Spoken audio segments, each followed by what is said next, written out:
legends are reaching me, sharing knowledge with you and me, teaching us how to lead with Sharon Lee. Sharon Lee. Sharon Lee. On the run. Sharon Lee. Sharon Lee. On the run. Yeah. Keep on building that synergy. One life at a time, you and me. Keep on building that synergy. One life at a time, you and me. Keep on building that synergy. One life at a time, you and me.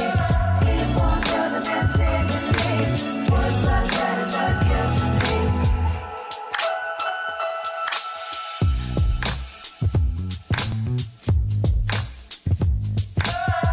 Hey everyone, happy Friday, happy Friday. Hello everyone, happy. Can I say it again? Happy Friday.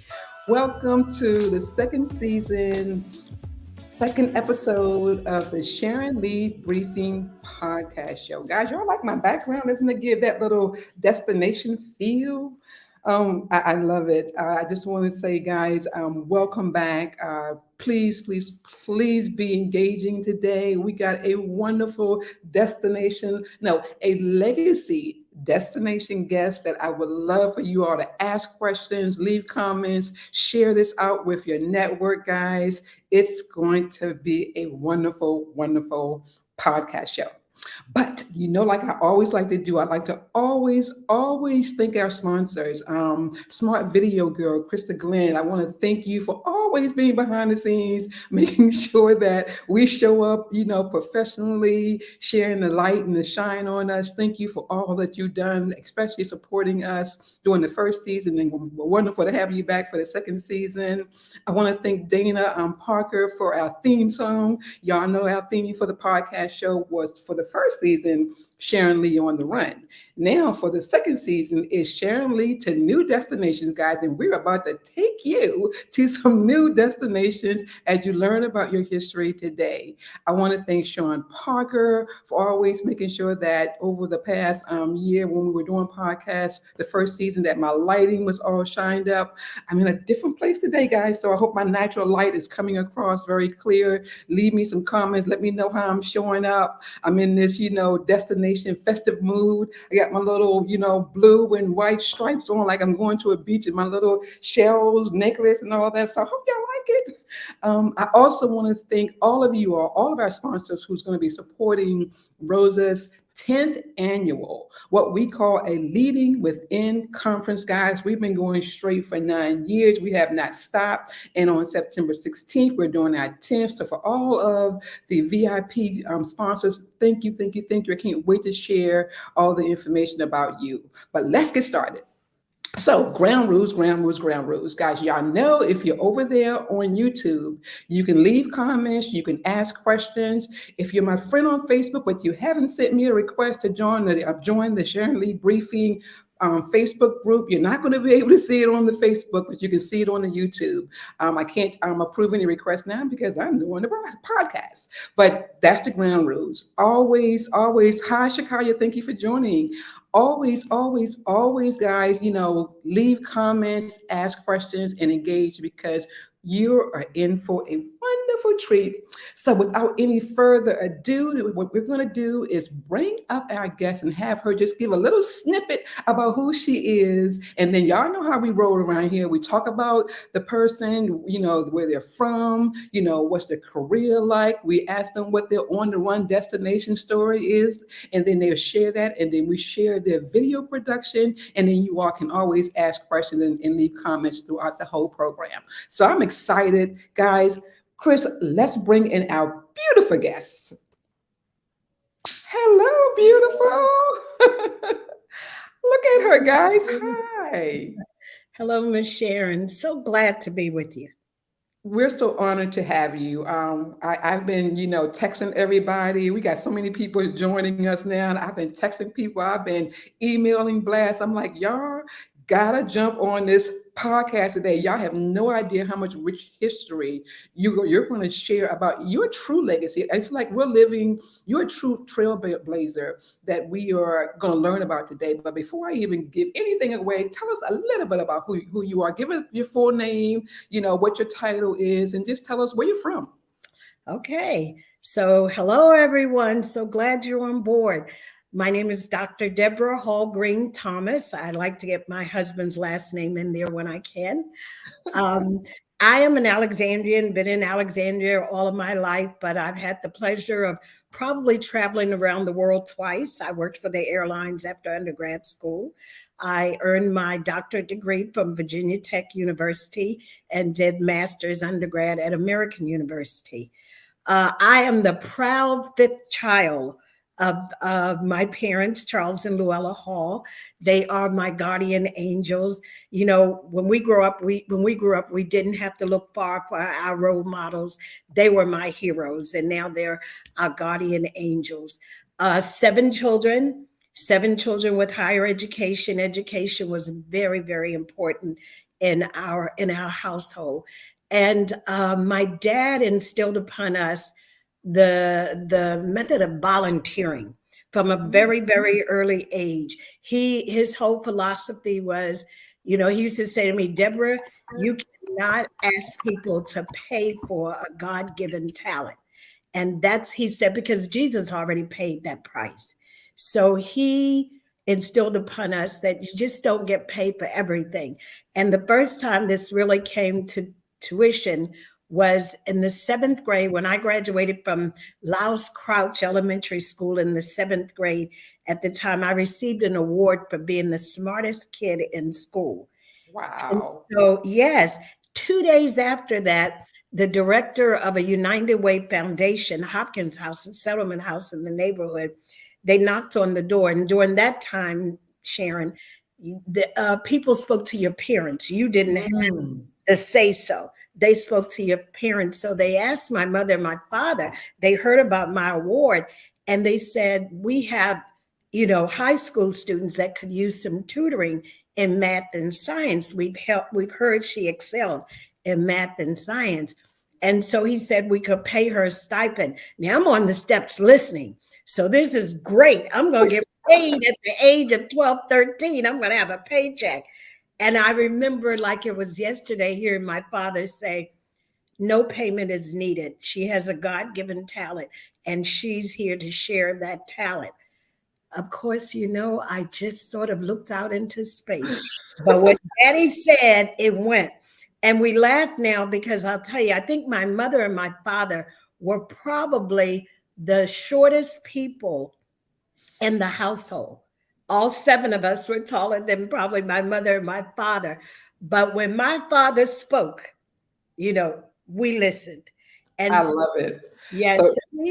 So we're going to get into your legacy, your journey with your parents, your children, your community. We're going to get into all of that. And I'm an elder, and I'm gonna be honest, guys.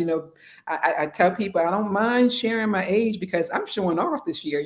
Nothing is going to stand in my way this year in 2023 because I'm one of those civil rights babies that were born in 1963, and I know what we went through back then. And to be celebrating, the 60th anniversary of the March on Washington this year, I'll be there. I'll be there. Hello. So guys, I'm telling y'all, if you're 60 years old, make it about showing off this year because you deserve it. You went through a lot. And I want you, if you're 60 and you're watching, don't be afraid, put your name in there because this is your year to show the world what God has made you to be. So this is one of the reasons why I'm excited about today's podcast. But before we get into the questions, I would like for those extroverts out there, y'all know I love project management. So we have introverts who love to listen and hear the stories, and then we have extroverts who love to just see pictures.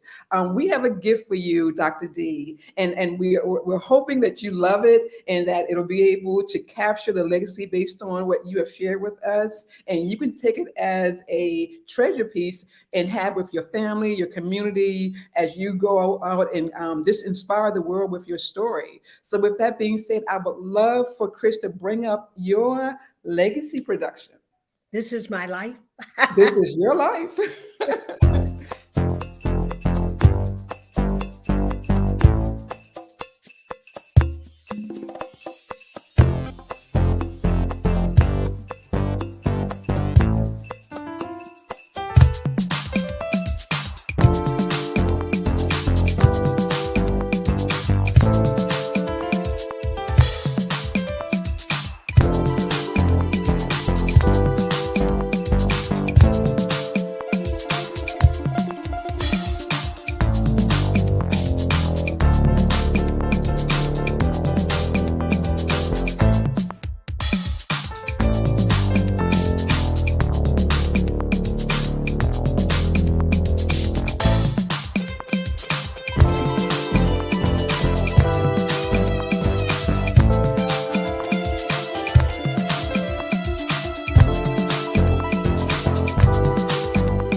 Excellent. I love it. I love it.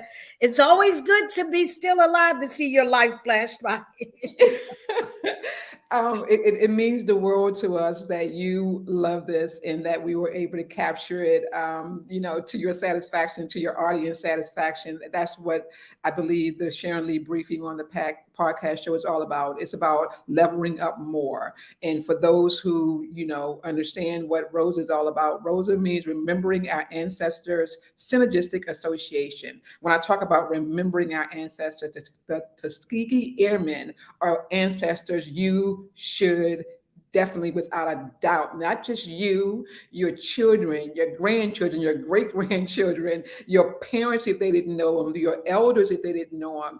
That's what Rose is all about, remembering our past, remembering those who struggled, who overcame challenge and made things easier for our generation, guys. Come on. We cannot ever, ever, ever forget that. No matter how great we are in our own individual right, someone paved the way for us. So with that preaching message, Dr. Z, let's educate the audience first, because I can't make the assumption that everyone knows who the Tuskegee Airmen are, where they were from, and what they did. Let's go back and give them a little lesson first, and then we'll jump into how you became involved with them, and also how you were able to write your book and do all the great things that you've done in your career. Thank you so much. So I always take great pleasure in talking about these heroes. These are national and international heroes, not just, people were known them as Black heroes, African American heroes. They are heroes, national heroes, international heroes who happen to be, people of color. So back in this whole journey started really in the 1970s when the Tuskegee Airmen realized that there was an era. There was an era in the history books. The era was that they were not being recognized for their significant accomplishments. They changed our American history. So in the 1940s, this group was established. They were trained by Chief Anderson, who came to Tuskegee Institute as the first African American pilot trainee. he taught many of the Tuskegee Airmen to fly.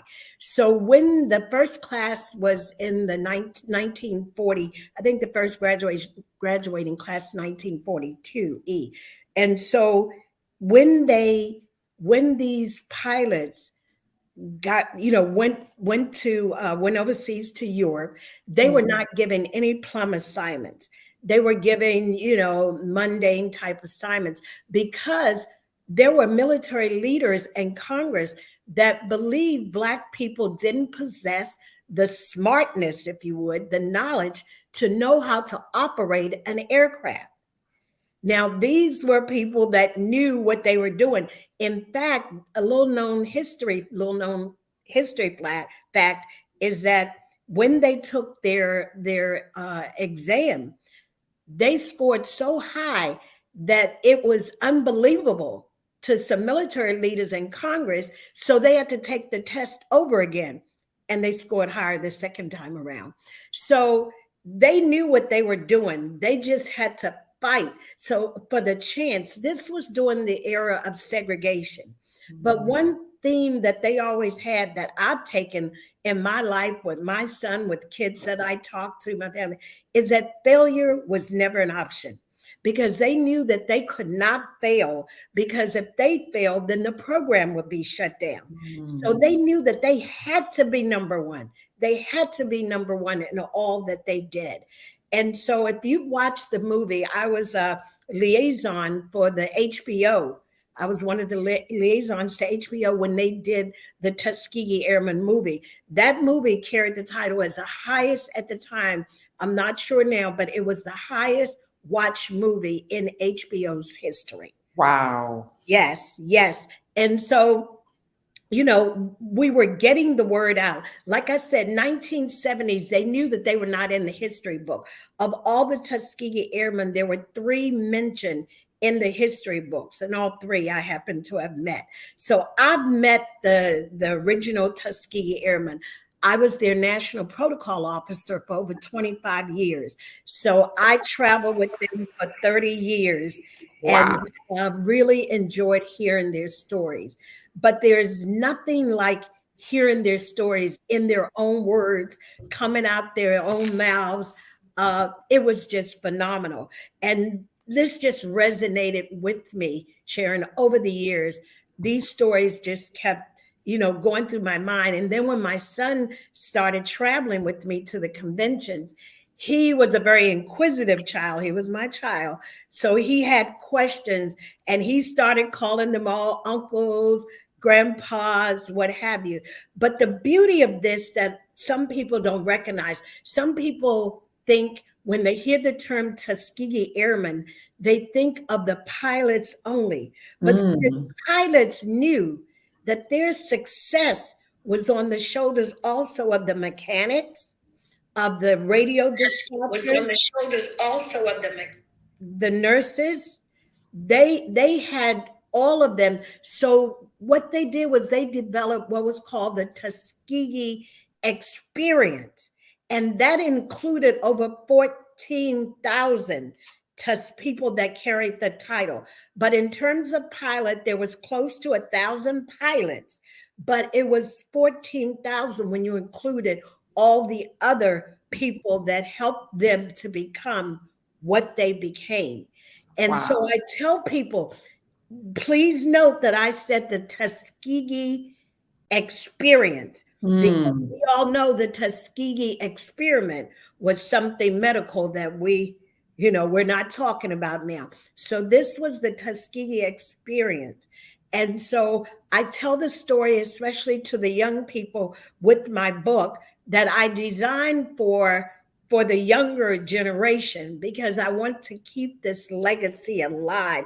I want them to pass it on. But it really is a book for adults as well. Well, could you do us a favor and show us what the book looks like so you all can see this wonderful book? Isn't that amazing? Yes. That is absolutely amazing. It's a children's book, guys, and I tell you, you gotta purchase it. You gotta share it. School starts up in a few weeks, all over the country. So you gotta get this out to the community. Look, guys, especially in Florida.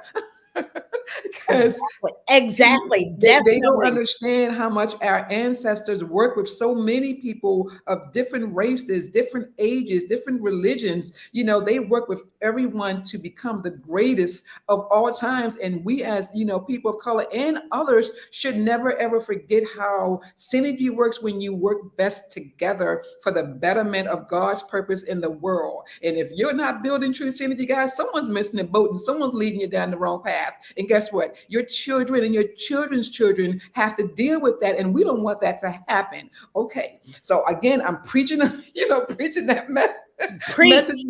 Preach, sister, preach.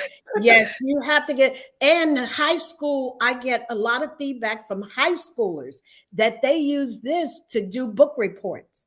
So I have, history. Now, just let me say this before we go any further. The book was written through the eyes of my son when he was 6 years old. However, I want to, not however, but I want to put a plug in that all of the illustrations, the gorgeous illustrations in this book, was done by our daughter, Jasmine.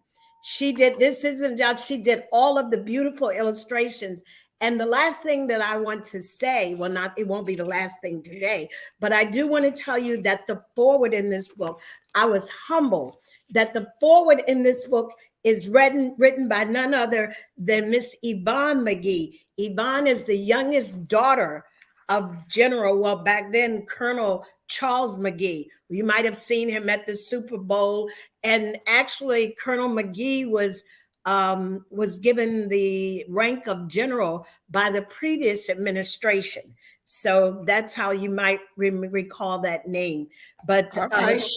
she wrote the forward in the book, and I was just humbled that she took the time to do It that. is so wonderful to hear that news. And it's just knowing that you kept the generation, your son, your daughter, everyone knowledgeable about, your experience and what your father and your mom had poured into you. Now, I'm going to go back a little bit because, guys, we're not going to miss anything today. I'm going to go back and talk a little bit about your parents and where they were from again and what message they really instilled in you, because you have a doctor's degree, correct? And your son and your husband and you all are educators who've been out there serving for a while. So tell us a little bit about your parents. Just the greatest people in the world. And thank you so much that I get a chance to highlight them and showcase them. My father was a gospel musician, and he led by example. When I say, he said, you can't charge because Jesus has paid the price. To tell you how that was, my father was the only musician. Once musicians in churches started getting salaries, my father was the only person that I know that refused to take a salary because he played by ear. If you could think it, hum it, or sing it, my father could play it with his guitar. Wow. That was his Lucille. And so he played for several churches, men's gospel choruses. And my father also was a part of a group called the Spiritual Five. The Spiritual Five were the first Negro group heard every Sunday morning in North Carolina of a WHNC. They were the first Negro group to enter into a formal contract with the state of North Carolina. So let me share. When people see me acting silly, because our podcast show is about laughing, having fun, celebrating, crying, whatever it takes. When you see me acting up, there's something that you said just really warms my heart. And everyone know my story. I'm a 1963 baby, 5 years old when Dr. Martin Luther King was assassinated. I wrote about him in my, my family's legacy from Calvert County, Solomons, Maryland, down in the boonies. I wrote about him in my book, True Synergy Work, Leading Within, the 7 defining principles of knowing self to birth greatness. But 5 is my branding number. Why? Because being a civil rights baby, I associate myself to being 5 years old in 1968. So I use this little hashtag that my network know me for, and it's called the power of 5. The power of 5 to me is grace and it's power.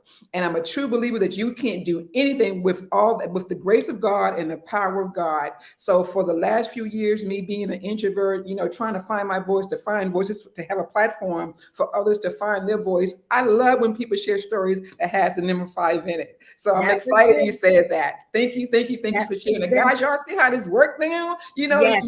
You can never do anything on your own. You got to pull on that synergy, guys, that connection, that comes down from God, and then work with your team and your network to make things happen. Yeah. So please finish telling us about your dad and your mom as well. So yes, so I'll get to my mom. Yes, so my dad, as I said, was a member of the Spiritual Five, and he went on. Dad played for some of the, what they were, if the the old quartets, the gospel groups, the men gospel groups at the time, when they came to town, they would call on my father to play his guitar with their group. I mean, his guitar could talk. When we all tried to sing, if we hit a bad note, Daddy knew enough to pull up that guitar so it sounds like you were in tune. There were times we thought we wouldn't. So, by example, like I said, he just enjoyed, playing the music. He was a role model. He was my hero. Now my dad hailed from a little place called Wise, North Carolina. In fact, when you go through South Hill, Virginia, Wise is the next town there. If you sneeze, your saliva will probably be in another town. They now call it Warrington, North Carolina.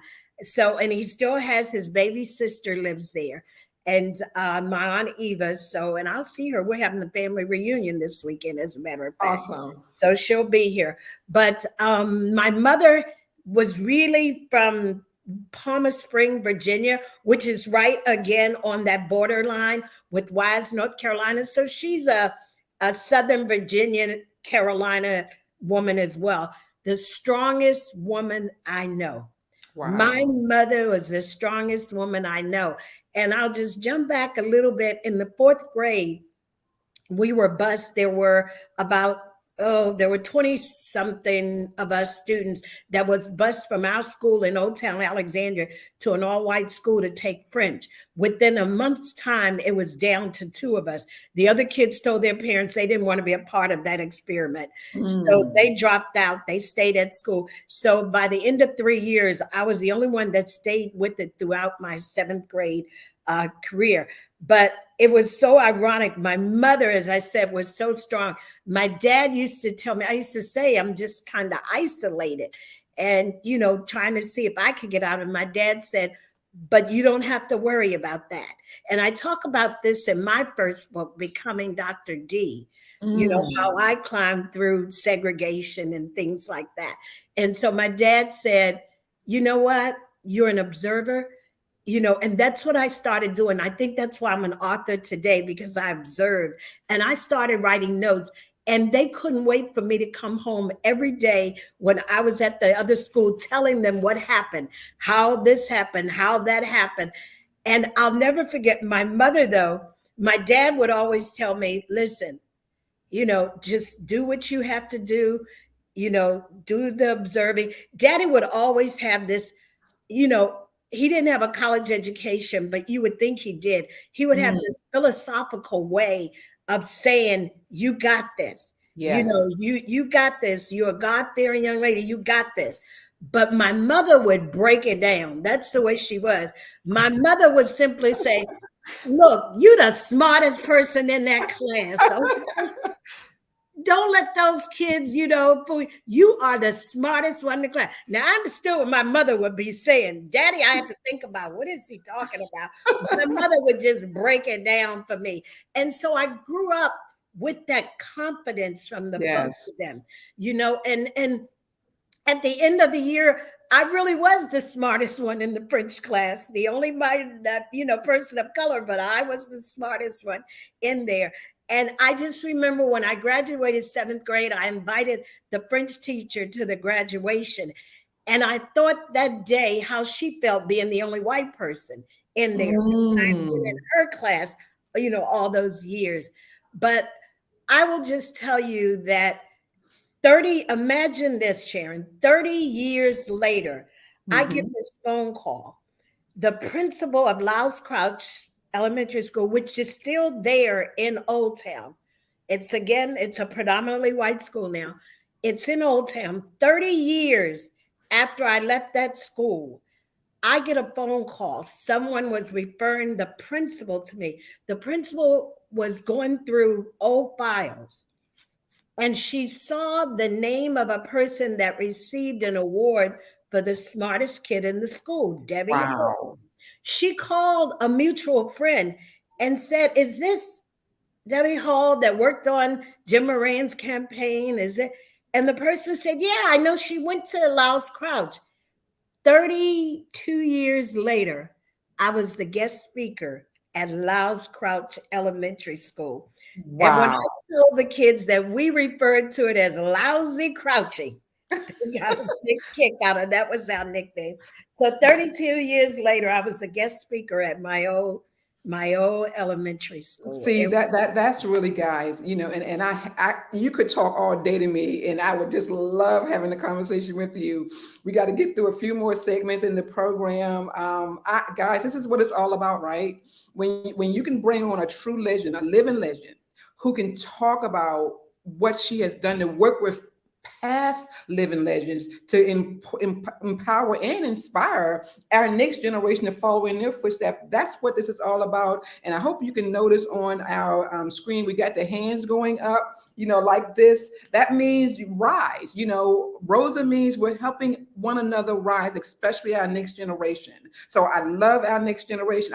We got a lot of people coming on, and so I just want to give a few shout outs to some people that I see on Facebook. And I'm multitasking, guys, because I have my phone on, I got my computer on, so we're trying to make this work. But I want to thank Cynthia Lane, who's on the committee, for being on the line. I want to thank Leslie Henry for being here on Facebook. I want to thank Roy Height for being here. I see that Sandra Wright just came in. I want to thank you all who came over on, I believe, YouTube, who you all have been here from the top of the show. And I just want to thank Miss Carolyn Tiller.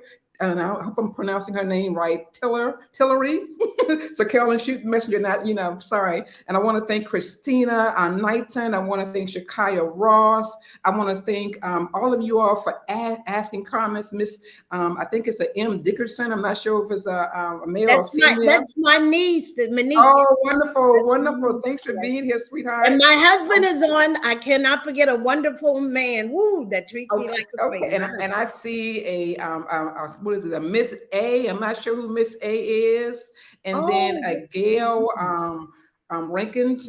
Hope I'm pronouncing your name right too. Again, and also you all are making a lot of comments, and we've shared it. Keep on making comments. Keep on, even ask questions, because we can pause for a question or two. But I would like at this time to create an opportunity for some of you all to win a gift. And when I say a gift, guys, you all do not want to miss this opportunity. But I would like for Chris to bring up the flyer for Rosa's 10th annual Leading Within conference that's going to be again held on September 16th here in Maryland at the Doubletree by Hilton in Largo, Maryland.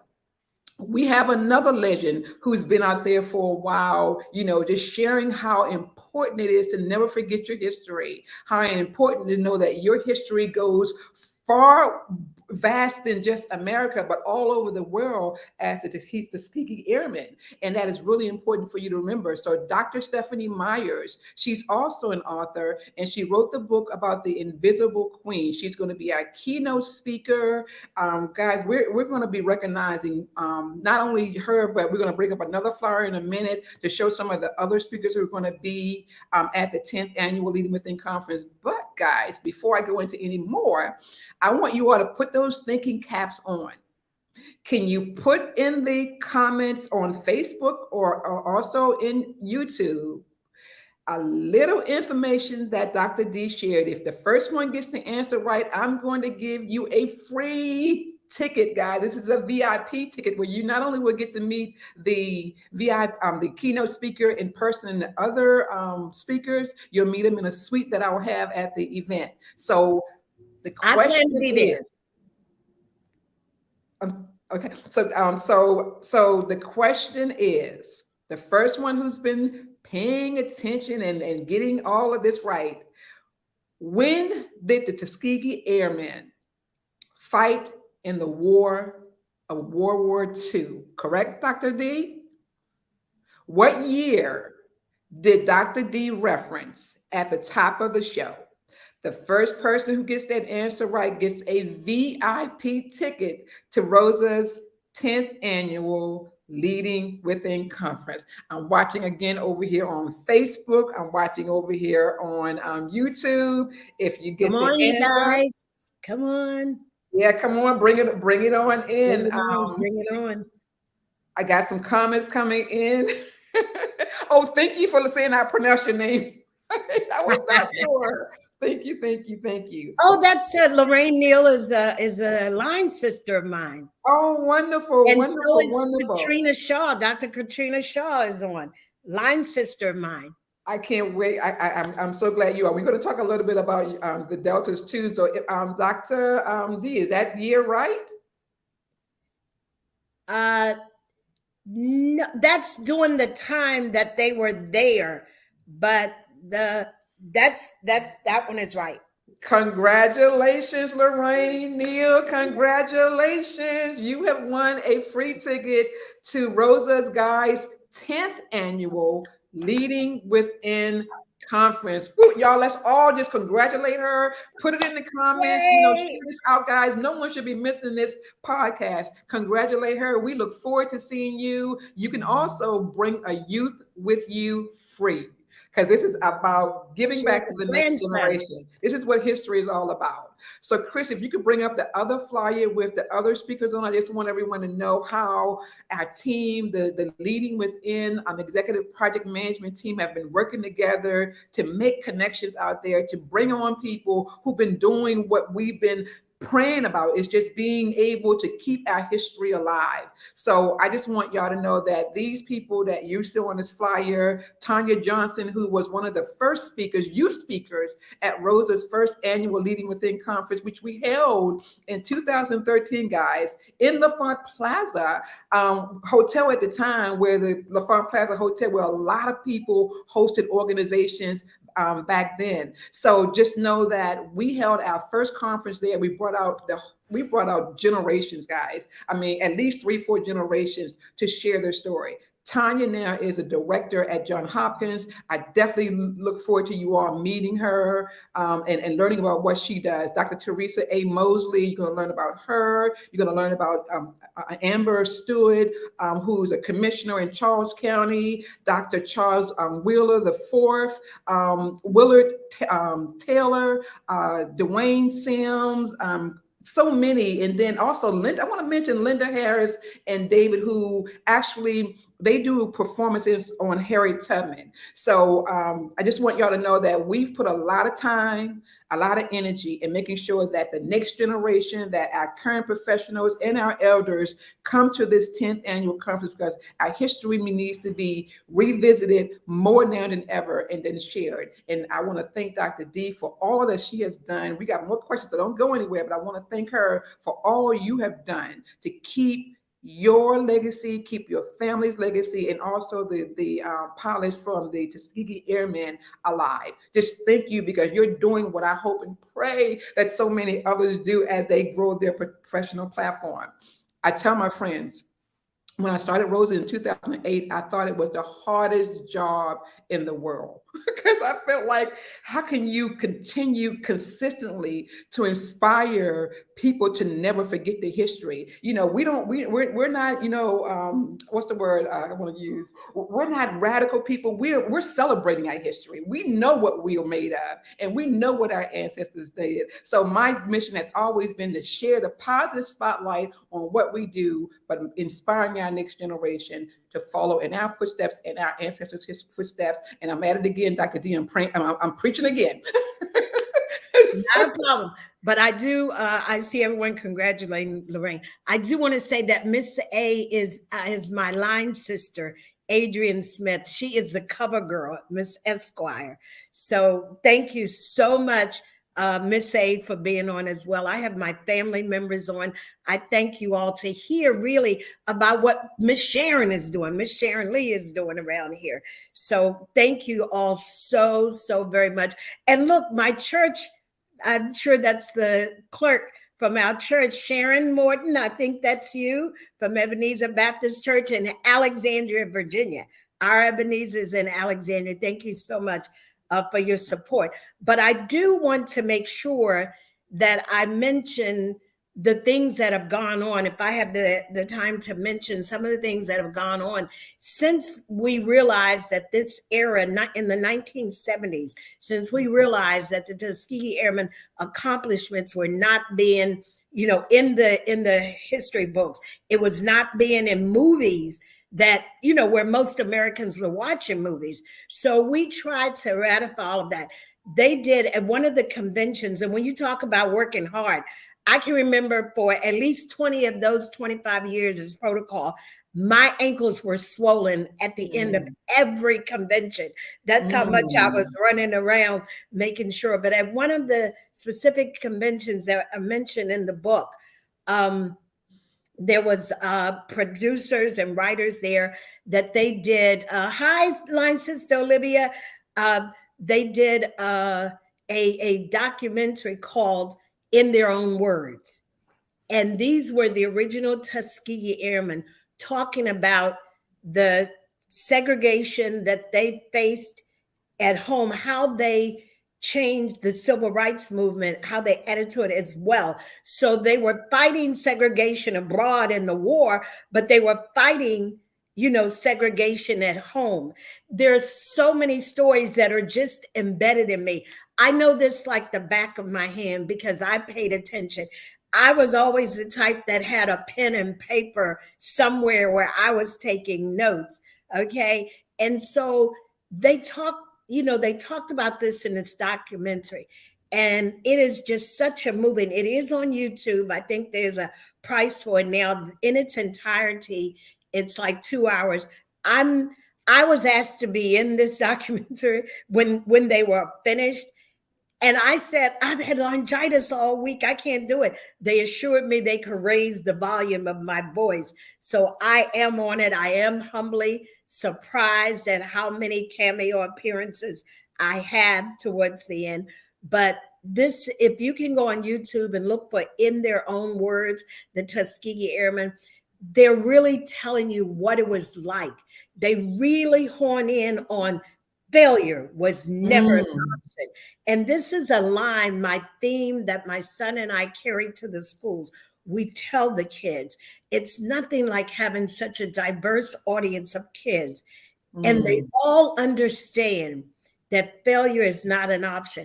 I explain to them, it's not that you may not succeed in those steps in your goal, but you turn them into opportunities.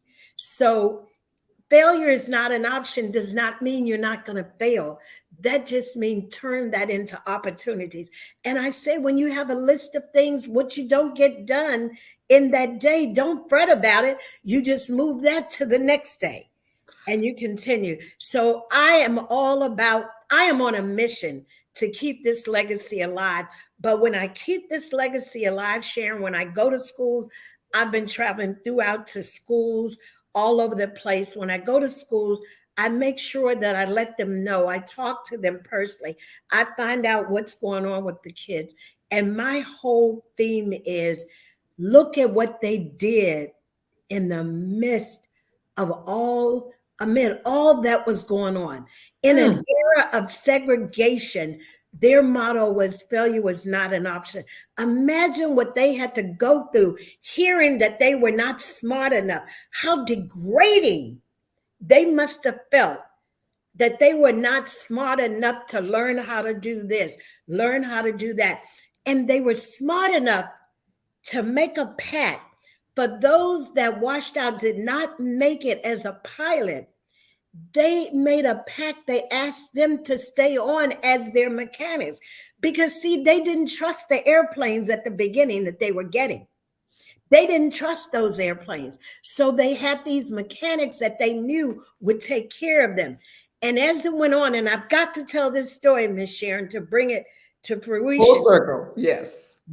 As they went on in the war, the first time there was a plane up of bombers, and all the bombers were white bombers. The first time they were in the air and their escort did not show up, all of a sudden through the clouds, because there were Tuskegee Airmen, they were on a mission. They were on a mission to take out a ship or something down below. They were headed back to their compound. And so they saw the bombers were in trouble. And so they came in to escort them, take care of the enemy. They were taking down the enemy planes to take care of the enemy. And so they escorted them back home. When those bombers came back, they got home safely. They asked who escorted them so they could thank them. They were sent over to the colored, okay? They were sent over to the color group, the color team. When they were pointed out who did the escorting, they said it couldn't be because Negroes did not fly like that. So they did not thank them at the time. Well, this went on. It went on when the Tuskegee Airmen made sure they were in the air. And girl, you know, I get excited talking about this. When they knew that they were up in the air, these bombers, because their escorts were tied up, and a lot of times they didn't get there in time. And some of them had already crossed themselves and knew they were going to be shot down and killed. But then out of the clouds came these Tuskegee Airmen. So now, sidebar, the mechanics started painting their tails red because they said they wanted to make sure that they knew who they were being escorted. You think you're not being escorted by Negro pilots, but you are. Look at our red tails. And so they started escorting the pilots. So when the bombers started getting these really dangerous missions, the same ones, it is told, the story is told, the same ones that did not thank them, did not believe, stood up and said, and it's in the movie that way, which is supposed to be one of the most accurate scenes. They said, if we're going to do this, then I want to be escorted by the colored pilots, the ones they call the Tuskegee Airmen. Woo. As a result of that, Colonel Benjamin O. Davis, later 4th Star after he retired, but Colonel Benjamin O. Davis, the leader of the Tuskegee Airmen, had a mechanic to paint on his P-51 plane by request. Let them know that they were up there by request now. They went from nobody believing it till now bombers didn't want to go up in the air unless it was by request that the Tuskegee Airmen escorted them. So all the other allies in the air, they started painting their tails so the bombers would recognize that there was friendly planes coming to escort them. But the Tuskegee Airmen started with their red tails representing the blood. And they today, hear me everyone, today they hold the record as the most escorts of bombers to safety than any other companies. So let me say, wow, wow, wow, wow, wow, wow, wow. Guys, the reason why we do this podcast show, the reason why we started ROSA, the reason why we do everything, history is because you can never, ever forget this. You can never, ever forget all of the greatness that resides in you. Do not let anyone tell you what you're not capable of when you know what you're capable of. Come together, reconnect. Don't let anything divide you. I don't care what group you're a part of. I don't care what, fan base I don't care what they're doing on social media. I don't care what they're doing anyway, guys. We need one another more now than ever. And as we recognize the significance of this year, again, being the 60th anniversary of the March on Washington this year, guys, 60 years, we do know now that history does come back and it repeat itself. But are we prepared to deal with it like our ancestors dealt with it over 30 years ago? You got to get this. And I know you do. I know I'm preaching to the choir, but I just want to reiterate it because if we get it, it means nothing if our next generation don't get it. Absolutely. Our babies don't get it. We are at a deficit. And the history will be lost. So with that being said, I want Chris, for those who came on a little later, I want Chris to bring up your presentation again, your legacy presentation, because I believe pictures are worth 1,000 words. We got a few more questions for you because we're going to ask you, what's your on the run story? What's your destination on the run story? That's very key to our platform. But before that, Chris, if you could bring up the video presentation again.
I love it. Awesome. So, with all of this wonderful news that you're sharing, we cannot forget about the fact that you got some sorors here on the line with us. You got, a lot of support from your family and also your friends. So, when did you become a Delta? I've been a Delta. It'll be 30 years next year. Next year is 30 years. But it was spring of 1995. Thank you for It sharing is, yes, spring of 1990, an illustrious. Oh my God, it is just so good to be. I know we hear this all the time, but to be a Delta girl. It is just the best thing. I was with a lot of my sorors last night, as a matter of fact, bringing in one of our Delta sorors into the Delta Deers, the 62 and over group. I want to give my condolences. You lost a friend last year, a bonus sister last year, and I just want to. Well, she was a bonus daughter. I want to say she was bonus daughter to me, sister to my son, and the rest of them. Yes. Thank you for sharing that. I just wanted to give my condolences and just also say again why it's really important to remember our family, our friends, and our history, because we're history right now, guys. We got to turn this thing around. And for those who left us so soon because of even COVID, you have so many have no idea what you do, but there are so many people who did not get the chance to share their story, to share their family's legacy. And we got to remember that and keep things going. So I just wanted to share that. You just got awarded with a really prestigious award. Could you tell us about that award and tell us why you got rewarded for that? I received the Joseph R. Biden 2023 Presidential Lifetime Achievement Award for volunteer service. It was just such an honor. My husband, my son was there, and all of my family. I have a brother. My brother is a pastor. Well, I have five brothers, 4 older. But one of my brothers, Charles, is a pastor. Yeah, 5 brothers and 1 sister. Yeah. Power of 5, guys. That's 5, and they take care of us. We're very, very, very close. And my brother, that's the pastor.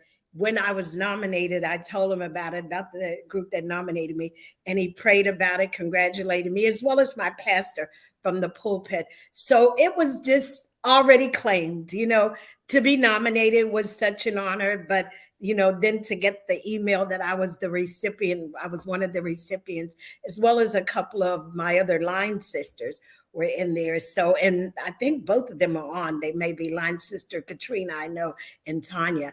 But it was just such an honor to be recognized because I was born to be a volunteer. When you talk about a purposeful life, Yes. that is my purpose. Being the National Protocol Officer for the Tuskegee Airmen, that was a volunteer job all those years. I was born to volunteer. I have no problem with offering any God-given talent that I have. I'm here. I work tirelessly.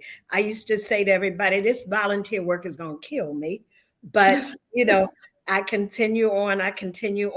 And there was someone that I babysat for when I was like 14 years old. This man told my dad, she's going to be a psychiatrist, a psychologist. And we sort of laughed about that. Think about all these years later, my learned behavior, my degree is in human development and psychology. Wow. So people see things in you that you put in your data bank. But I think about things that people saw in me all these years and how they come to fruition. So I think about the psychology part of me led me to being a corporate vice president when I got out of the corporate world, corporate vice president in HR. I think about the volunteer work, where it has taken me. One of the original Tuskegee Airmen, Dr. Roscoe Brown, was my mentor, and he was on my committee at Virginia Tech. And you get one outside committee of your 5-person committee. And when I sent in his information, they tell me the head of the school, the president of Virginia Tech, they couldn't wait to meet him.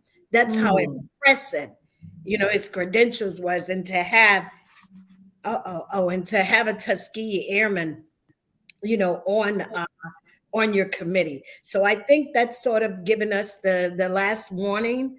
I had a little blank there. No. You're fine. Look, it's my podcast show. If we go over a little bit, we'll go over. Don't even worry about it. I just want to share with everyone that we're going to create another opportunity for you to win something. So I want you to continue with that. But we do have to end up in about probably 5 minutes. So just bear with us, guys, as we get through this. Chris, let me just do another little commercial, if you will, so we can, thank all of our sponsors. I want to thank Valoria Evans. Chris, if you could bring up the sponsor about the book reading that's going to be held on August the 12th. If you could bring that up. I just want to personally thank her for being a mentor. I want to thank Lynn Simpson. She's going to let us have a private book reading on August the 12th for Valoria and September 9th for Lynn Simpson. So Chris, if I put that in there, if you could bring that up for us. Guys, okay, it's winning time. It's winning time. Here is the question. Sharon, can I just say one thing? Because you mentioned the term mentor. Something I always like to tell people, you should have more than one mentor. I had a mentor for every idea, every season, every path I was going. I had a mentor that had expertise in that area where you want to be. So people think you have one mentor. No. Please, feel free to have more than one mentor in your life. I'm living proof that it pays off. Thank you to Mentors General Rich and his wife, Miss Cortez Spooner, who remain my mentors. They were my mentors during my whole rise in the Tuskegee Airmen organization. They taught me how to be a national protocol officer. So I thank them. Yes. I want to thank you for that. A lot of times, I know things have changed for a lot of people out there, especially professionals who have coaching programs. And those coaching programs are not inexpensive. But when you mentor someone, that's a whole different animal, guys. So Yes. as you think about mentoring, please, as you know, Dr. D's father and mom taught her, volunteer your time for that. Our children, our next generation, I know they can be a little special, but they need you more now than ever. Find a way to connect with them. Find a way to talk their language. Become tech savvy, guys. I'm sorry. I am a baby boomer, born in 1963, not ashamed of it. But I had to learn all of these platforms. I had to learn how to do websites, do video recording, get on all social media platforms, and still be able to find my voice to speak and share what we do here at ROSA. Teach our next generation about that as well, because they need to learn. They may know technology, but they may not know how to make it work for their brand. Okay, make sure they always show up intelligent, positive. Most importantly, leave that negative mindset that some of these devices are controlling you with alone. Stay away from it because it's very, very influencing. Focus on positive stuff and everything. So Chris, I understand that we can't pull up our flyer, but guys, I'm going to put a link in here, and I want you all to really think about registering for the Rosa's, and that's the wrong one, guys, for the Rosa's 10th annual Leading Within Conference. Again, it's going to be held on September 16th, all right, at the Doubletree by the Hilton, 10 a.m. We're going to be in there from 10 to 5. Guys, you are not going to want to miss it. But most importantly, this is what we're doing. If you bring a youth 12 to 16, guess what? You get in free. You get in free. If you bring a youth that's 17 to 24, you get an opportunity to get half price off of the regular early bird tickets that's going on now, which you want to get today, or you want to do a VIP where you get to meet the speakers who are going to be at the presentation. I'm presenting their presentation. You get half off of those tickets. For all the speakers that came out, and I hope they all come out, that came out back in 2013 when we hosted our first conference, we're honoring them this year. Guys, it's about celebrating those who've been in business for 10 years or more. You do not want to miss these powerful people who's been working their brand and working their platform for the last 10 years. We're also, did I mention that we were going to Puerto Rico in 2024? Did I mention that? We're going to Puerto Rico on January 12th through the 15th. This is what this podcast is about, is talking about how we can learn about our history abroad. This podcast is about new destinations. It's wonderful to learn about our history here in America, but we got to take it abroad because the world needs us more now than ever. So Rosa's first destination trip is going to be in Puerto Rico. Again, but they're not abroad. They are January part of the United. They're not abroad. They're part of the United States. And that is so true. And Thank you for that clarity, because I know that, but I just want to tell the story. Well, it is an island that's And you're absolutely right. Puerto Rico is a part of the United States, but guys, that's just our first trip. We're going abroad as we go and bring the community back together. So here's the question. Yeah, where is Dr. You have a question, but where's Dr. D's father? I'm sorry, Dr. D, your head. I just want to get this in before we get the question in. Two things, please. You probably have history within you that you don't even know about. I just want to give you two quick examples. I spoke a couple of months ago at a country club in Alexandria, a country club that we were not allowed in. People of color were not allowed in this country club when I grew up. I was the guest speaker for the Rotary Club that meets there. Well, of course, I took my husband, my son, my brother, my sister-in-law, Ruby, my brother Charles, my sister-in-law, Ruby, and we were there. We were still almost the only people of color there. But I spoke to this group, and I knew that there were elderly white males there that had been in the military, whatever. Imagine them coming up to me at the end saying, I was the best guest speaker they had ever had. I was so humbled and felt humble. And then the second thing was I had the opportunity. That's why this book is just what I talk about and showing the video. It's more than this book. It is about the whole Tuskegee, experience. And I spoke at the Daughters of Revolution, DAR, another group that was segregated. I spoke to them. And when I finished, it was very few dry eyes in the house. So I'm saying, you can become a part of history. Yes. Become a part of history. It's there. If you want to talk to me, get in touch with me to tell your story. I have people that can help you, Dr. Missy, a bunch of people that can help you along that line. Tell your story. And You we have hope to have, and we hope to have you at the conference as well, so that people, more people can learn about your platform and support what you do, and us collectively. Um, I don't want to go without recognizing your sister. my Your sister, sister was the she's second on. Yeah. one. She was the second one that was here on the podcast today.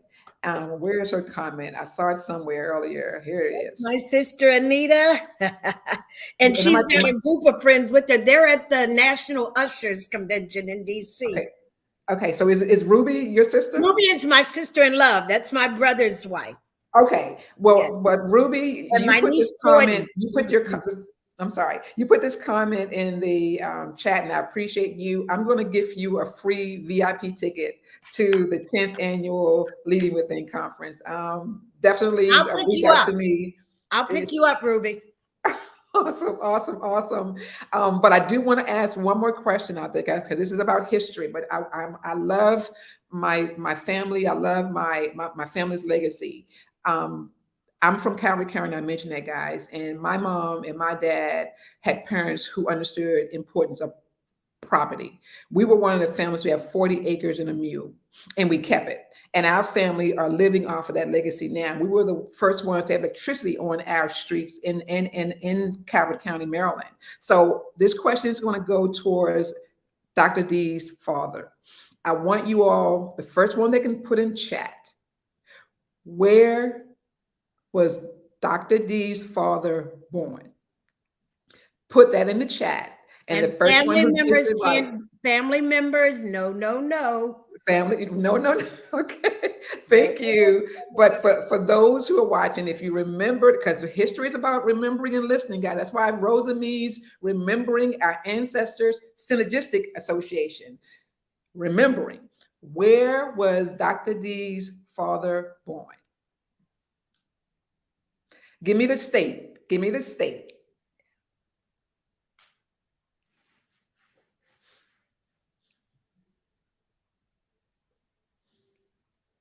I know so many of my family members saying, "Please let They're like, me I in." want to get it. I want to guess it. Come on, guys. I'm looking over on Facebook. While we're waiting, we're going to give you a couple of seconds more to get it right. But Come Dr. on, you D, guys. I want to thank you for, Oh, Monique Dickerson got it. Well, that's the county. No, give me the state, guys. yeah, Give me the state. that was the county. Yes, Ebenezer. It must be. It's Ebenezer. It must be our church clerk, Sharon Morton, Deaconess Sharon Morton. She got it. Put your, if you could put your name in the comments so we can call you out by name. Congratulations, everyone! Congratulate her. She has won also a VIP ticket to the Rosa's 10th annual Leading Within conference on September 16th. Congratulate her, Dr. Yeah, I D. think it's All I Sharon. can say is wow, wow, wow. I am so glad you answered the call to serve again on this podcast show and shared in-depth history. You're the real deal. You are really the real deal. And your story will never ever be forgotten. This platform is going to go, over the globe. And more people need to hear about how you understand the importance of volunteering for the betterment of our families and our community. So thank you. Thank you again. And And thank you. and that was Yvonne Walker Tolson, our media person. That's at the church. Thank Yvonne, you, I Yvonne. look forward to meeting you. I look forward to you just learning even more about you and what you do and how you serve your church and volunteer for the community as well. So, guys, we've gone a little over, but guess what? It's okay. I hope you enjoyed the second season, episode 2 of the Sharon Lee Briefing podcast show. As I mentioned, we didn't talk too much about Dr. D's On the Run story, but guess what? She shared her legacy is on the run. I mean, it's destination bound, and she overcame all of those challenges that anyone said that she was not able to do. So kudos to you. We want to go out with our theme song. Guys, connect with me if you're interested in getting tickets for the conference on 202-365-8255. 8277. If you want to bring young people in, please bring them in and make sure, because they'll be starting school in September. But that Saturday on the 16th, they can come out and learn about some history. But please make it a point to work with your churches, your schools, your special interest group organizations, and get our babies registered. It's going to fill up and it's going to sell out, guys. So we got to get you registered as soon as possible. Don't forget, we're going to Puerto Rico on January 12th through the 15th, 2024, and we would love to have you at what we're calling our first retreat out of state, not out of the country. So I just want to thank everyone. You all have made my day. Happy Friday. Continue to enjoy today. Enjoy yourself. Have fun. Laugh at anything. Whatever may happen, go wrong, laugh at it. You are great, and no one can take it from you. So, Chris, if we can go with our theme song. Thank you, Chris. Awesome. Thank you so much, Ms. Sharon. Thank you, Chris. Bye, everyone. Thank you. Goodbye, because we're going to do our closeout picture. Bye, everybody.